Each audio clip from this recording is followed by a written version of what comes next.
미국 민주당의 정권 재창출 실패에는 경제와 불법 이민자 등 국내 현안뿐 아니라 우크라이나와 가자 전쟁도 적지 않은 영향을 미쳤다는 분석입니다.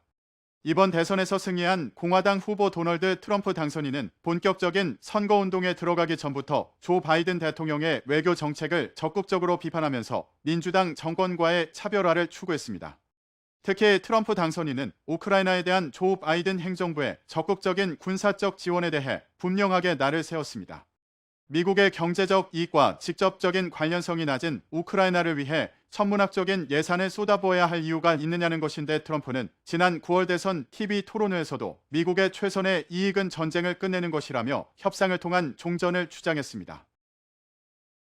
민주당 지지자들은 대부분 동의하지 않았지만 외교적으로 고립주의적 성향을 지닌 미국의 보수층은 트럼프의 주장에 환호했습니다. 또한 우크라이나 전쟁이 장기화하면서 보수층뿐 아니라 일반 유권자 사이에서도 피로감이 확산했고 표심이 흔들리기 시작한 것으로 분석됩니다. 이는 우크라이나 전쟁 이후 급등한 국제 유가와 각종 원자재 가격은 미국 경제에도 물가 상승이라는 여파를 끼쳤기 때문입니다.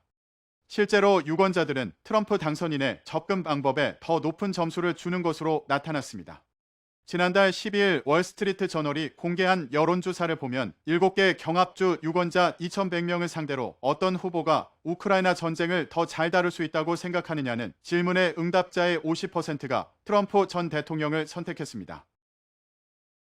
가자 전쟁도 민주당의 악재로 작용한 것으로 보입니다.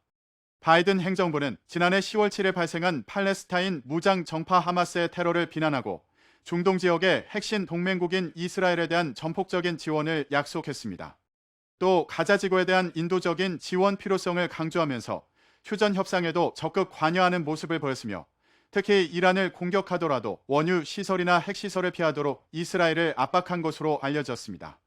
이에 비해 트럼프 당선인은 이스라엘의 이란 핵시설 타격을 지지하는 등 더 선명하게 이스라엘 편에 섰는데 이스라엘의 더 우호적인 미국 여론을 감안한다면 트럼프 당선인이 상대적으로 높은 점수를 받을 수 있는 환경이었다는 지적입니다. For complete coverage of the U.S. elections in South Korea, turn to YTN.